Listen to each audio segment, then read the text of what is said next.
ఇది కదా ఆఫర్ అంటే ఇప్పుడు ఎంత కొంటే అంత ఫ్రీ విఆర్ఆ fine silver jewellery Jubilee Hills check post Hyderabad.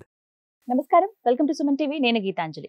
ప్రస్తుతం మనతో పాటు ప్రముఖ జ్యోతిష్యులు శ్రీచక్రపీఠం వ్యవస్థాపకులు బ్రహ్మశ్రీ ప్రదీప్ జోషి గురువు గారు ఉన్నారు. వారితో మాట్లాడదాం. గురుగారు నమస్కారం అండి. శ్రీమాత్రే నమః. చంద్రగ్రహణం రాబోతోంది 14వ తారీఖు అండి. అవునండి.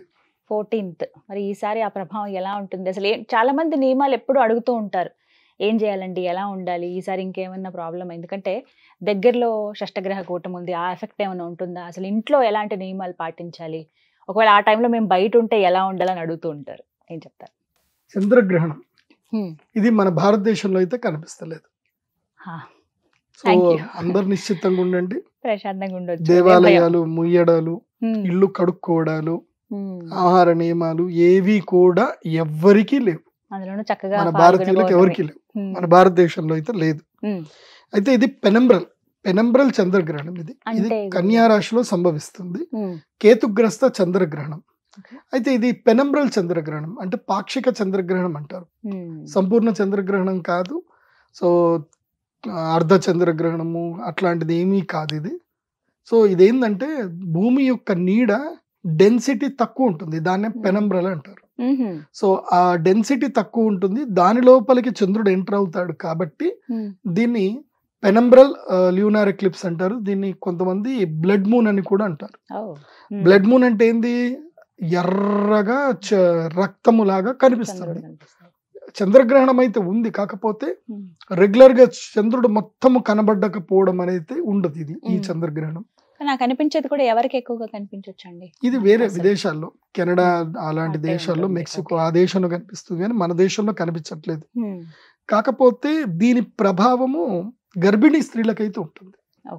ఎందుకంటే గ్రహణం ఎక్కడ జరిగినా సరే మన భూమి మీద మనం ఉంటాము కాబట్టి గర్భపిండానికి మాత్రం దోషం అయితే ఉంటుంది, గ్రహణ దోషం అయితే గర్భపిండానికి అయితే ఉంటుంది. కనబడినా కనబడకపోయినా భూమి మీద ఎక్కడ జరిగినా ఉంటుంది. ఎందుకోసం అంటే ఇక్కడ కూడా చంద్రుడు కనిపిస్తాడు కదా, ఆ గ్రహణం జరిగే సమయానికి ఇక్కడ కూడా చంద్రుడు కనిపిస్తాడు కాబట్టి, పూర్ణ చంద్రుడు కనిపిస్తాడు కాబట్టి ఇక్కడ గ్రహణం అయితే ఆ ప్రభావం గర్భిణీ స్త్రీలకు. కాబట్టి 14వ తారీఖు రోజున మధ్యాహ్నం పూట, ఎందుకోసం అంటే అక్కడ రాత్రి మనకి ఇక్కడ మధ్యాహ్నం కాబట్టి 13 రాత్రి, 14 మధ్యాహ్నం, 14 రాత్రి, ఈ దాదాపుగా ఈ కాలం పాటు గర్భిణీ స్త్రీలు ఎక్కడికి బయటకు వెళ్ళకండి.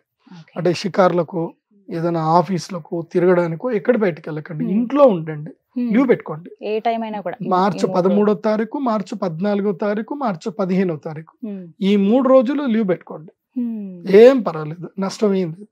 ఎందుకోసం అంటే జ్యోతిష్ శాస్త్ర పండితుడిగా నాకు ఎక్స్పీరియన్స్ ఉంది కాబట్టి, నేను ఎంతో మంది జాతకాలు చూస్తున్నాను కాబట్టి గర్భవేధతోటి పుట్టినటువంటి పిల్లలు పెరగలేకపోతున్నారు సరిగ్గా, వాళ్ళకి అదృష్టము రాకలేకపోతుంది, వాళ్ళకి తెలివితేటలు సరిగ్గా ఉండట్లేదు, ఇబ్బందులు పడతా ఉన్నారు. దానికి కారణం ఎవరో కాదు, తల్లియే కారణం. ఎందుకోసం అంటే గ్రహణం సమయంలో ఆమె బయటికి వెళ్తుంది, ఆ గ్రహణ ప్రభావం పిండం మీద పడుతుంది. పిండం మీద పడద్దు అంటే తల్లి ఇంట్లోనే కూర్చోవాలి, చక్కగా కడుపు నిండా తినాలి, కమ్మగా పడుకోవాలి, అంతే. ఆ ఫోన్లు చూడడం అన్ని పక్కన పెట్టేసుకుంటే సరిపోతుంది. ఇంకొక విషయం ఏంటంటే ఇప్పుడున్నటువంటి సమయము ఇది చాలా గడ్డు కాలం. ఇది ఎప్పుడు మార్చి 14వ తారీఖు నుంచి మొదలు, అంటే ఈ యొక్క చంద్రగ్రహణం మొదలు మళ్ళీ మన భూమి మీద చంద్రగ్రహణం ఏర్పడుతుంది. మళ్ళీ అక్టోబర్లో చంద్రగ్రహణం ఉంది. అప్పటి వరకు ఈ గ్రహణ ప్రభావాలు భూమి మీద తరచుగా వస్తూనే ఉంటాయి. అందులోపల చాలా తీవ్రతరంగా క్లిష్టంగా ఏమిటంటే గనక మార్చి 14 నుంచి మే 25వ తారీఖు వరకు గ్రహణ ప్రభావం ఉంటుంది. దీని ప్రభావం ఏం చెప్తుంది అనంటే మన యొక్క భూమి సంచారం ఏదైతుందో ఆకాశంలో నుంచి, అంటే ఈ యొక్క అంతరిక్షంలో నుంచి కొన్ని వైరస్లు భూమి మీదకి వస్తాయి. అవి గ్రహణం అప్పుడే ఈ వైరస్లు మన భూమి మీదకి ఎంటర్ అవుతాయి. ఎందుకోసం అంటే 2019లో షష్టగ్రహ కూటమి ఏర్పడినప్పుడు ఒక వైరస్ భూమి మీదకి వచ్చింది. అది చైనా వైరస్ అంటారు, ఏదంటారు మరి. చైనాలో ఎప్పటి నుంచో గబ్బిలాలు చంపుతున్నారు, ఎన్నో చేస్తున్నారు, కానీ అప్పుడే వైరస్ రావాలి కదా. షష్టగ్రహ కూటమి వచ్చినప్పుడే ఆ వైరస్ ఎందుకు రావాలి? కాబట్టి కొన్ని వైరస్లు భూమి మీదకి వస్తానుంటది. ఇట్స్ ఎవల్యూషన్ ప్రాసెస్ ఇది.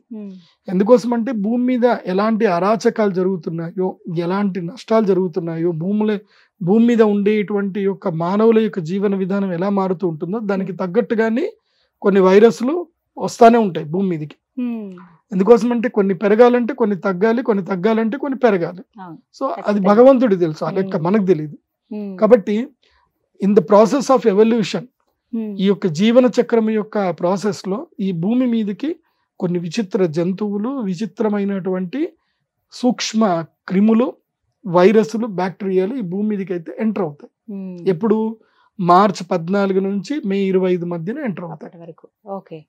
దానితోటి భూమి మీద జనాలకి కొత్త కొత్త రోగాలు రావడము, ఇంకా మనుషుల యొక్క మరణాలు మెల్లిగా పెరుగుతూ ఉంటాయి. ఇప్పటి నుంచి ఏంటంటే ఈ విశ్వావసునామ సంవత్సరం నుంచి ఎవల్యూషన్ ప్రాసెస్ స్టార్ట్ అవుతుంది మళ్ళీ. ఇదేంటంటే కనుక ఇప్పుడు ఎట్లుంటుంది అంటే పుట్టేవాళ్ళు 8 మంది ఉంటే చచ్చేవాళ్ళు 10 మంది ఉంటారు. పెరుగుతూ ఉంటుంది. సో రేషియో అనేది ఏంటంటే పుట్టేవాళ్ళు గనక 80% ఉంటే చనిపోయే వాళ్ళు 100% ఉంటారు. సో 8 మంది పుడితే 10 మంది చనిపోతారు.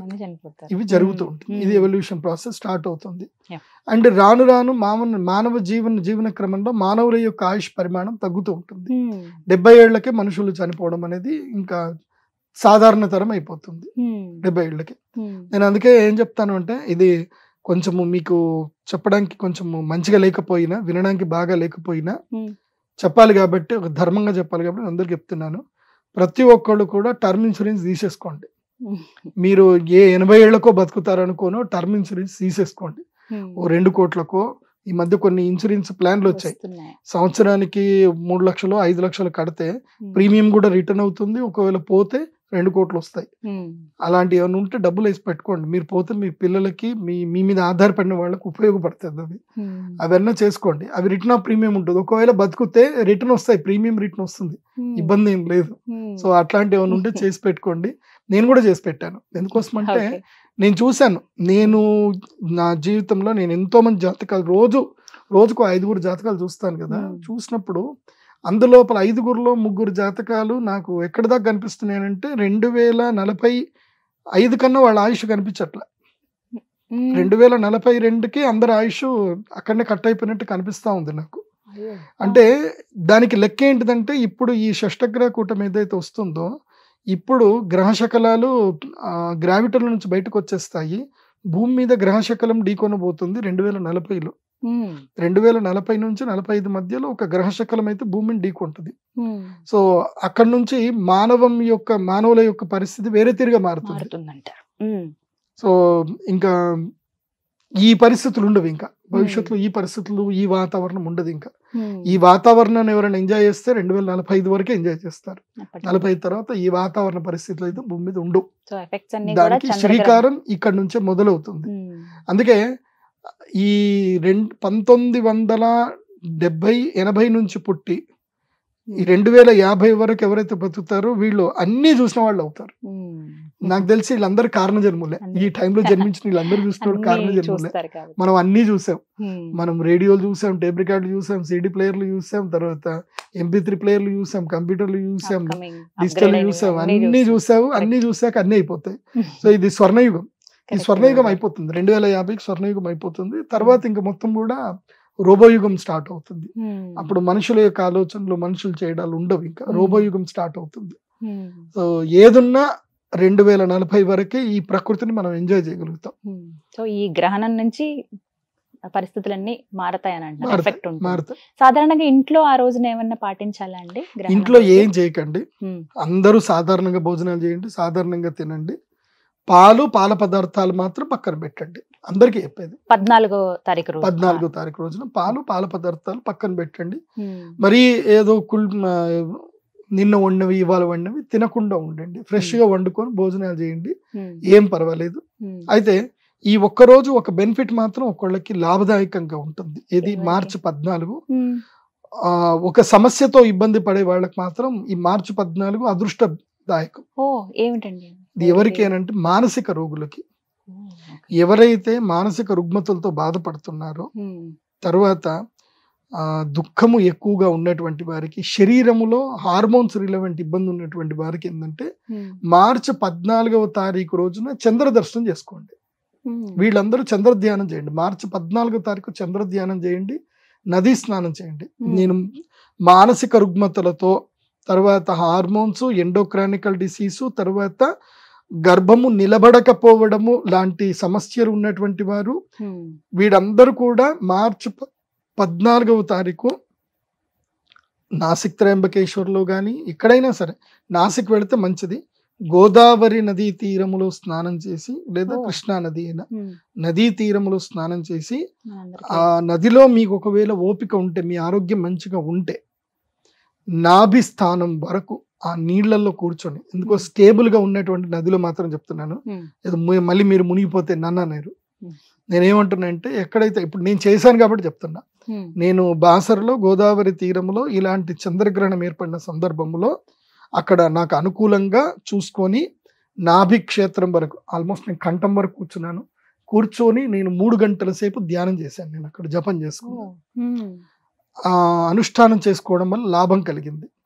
కాబట్టి మీకు కూడా చెప్పేది ఏంటంటే, అలాంటి అనుష్ఠానాలు ఏమైనా ఉంటే చేసుకోండి. ముఖ్యంగా సంతానం లేనటువంటి వారు, అనారోగ్య పరిస్థితులతో ఇబ్బంది పడుతున్నటువంటి వారు, తర్వాత మానసిక రుగ్మతలతో ఇబ్బంది పడేటువంటి వారు ఇది అనుష్ఠానం చేసుకోండి. నాభి క్షేత్రము లేదా కంఠం వరకు నదిలో కూర్చొని ఒక 15 నిమిషాల పాటు అయితే చాలా ఇంపార్టెంట్. మీకు తోచిన మంత్రం ఓం నమ శివాయ కానీ, బ్రాహ్మణులైతే యోగ్యత ఉన్నటువంటి వాళ్ళు గాయత్రి మంత్రం కానీ, లేదంటే దుర్గాదేవి మంత్రము కానీ, లేదంటే ముఖ్యంగా శ్రీమాతృ మంత్రం ఓం శ్రీమాత్రే నమః, శ్రీమాత్రే నమః. సంతానం కావాలనుకునేటువంటి వారు శ్రీమాత్రే నమః అనేటువంటి మంత్రమును పూర్ణ చంద్రబింబం చూస్తూ పౌర్ణమి వెన్నెల్లో ఈ అనుష్ఠానం చేసుకుంటే బాగుంటుంది. అయితే నేను ఒక అవకాశం అయితే ఒకటి ఇస్తాను. పౌర్ణమి రోజు మాత్రమే, ఈ చంద్రగ్రహణం ఏర్పడినప్పుడు మాత్రమే ఒక ప్రసాదం ఇస్తా. మిగతా రోజులు అది తీయను. చంద్రామృత శివలింగం అని ఒకటి ఉంటుంది. చంద్ర అమృత శివలింగం, ఇది కేవలము చంద్రగ్రహణం ఏర్పడినప్పుడు మాత్రమే ఇది ప్రసాదంగా ఇస్తా. మిగతా రోజులు ఇవ్వను. మీరు ఎన్ని రోజులు వచ్చిన దగ్గర గట్టి కూర్చొని అడిగినా ఇవ్వను. ఆ ఒక్క రోజు మాత్రమే చంద్రామృత శివలింగము పూజ చేసి ఇస్తాను. ఆ ఒక్క రోజు మాత్రమే, చంద్రగ్రహణం రోజు మాత్రమే. మీకు చంద్రామృత శివలింగం కావాలి అనుకుంటే మా వెబ్సైట్ లో చంద్రామృత శివలింగం బుక్ చేసుకోండి. గ్రహణం రోజు మా అమ్మవారి దేవస్థానంకి రండి, ప్రసాదంగా తీసుకోండి. చంద్రామృత శివలింగం చాలా గొప్పది. దానికి అభిషేకం చేసి నీళ్లు తాగడం వల్ల ముఖ్యంగా సంతాన రుగ్మతలు పోతాయి, మానసిక రుగ్మతలు తొలగిపోతాయి, తర్వాత అదృష్ట యోగం కూడా సిద్ధి కలుగుతుంది. ఇది మేనిఫెస్టేషన్ అంటారు కదా, నీ మేనిఫెస్టేషన్స్ అన్ని కూడా సక్సెస్ అవుతాయి. ఎందుకోసం అంటే చంద్రుడు మనస్సు కారకుడు.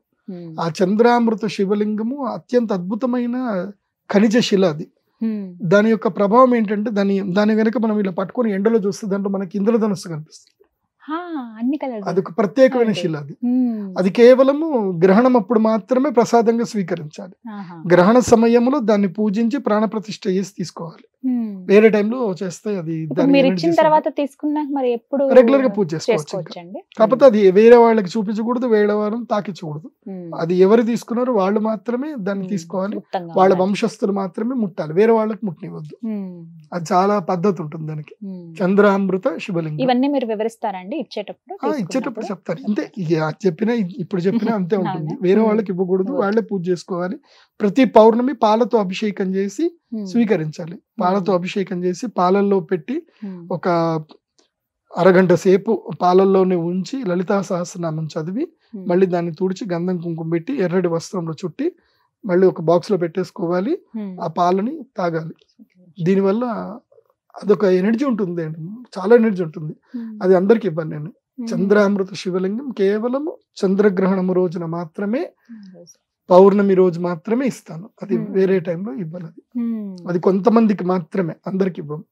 అది సో చంద్రామృత శివలింగాన్ని చంద్రగ్రహణం రోజు ప్రసాదంగా స్వీకరించాలి. ఈ సంవత్సరం 2 చంద్రగ్రహణాలు, ఒకటి మనకు కనబడింది, ఒకటి కనబడేది.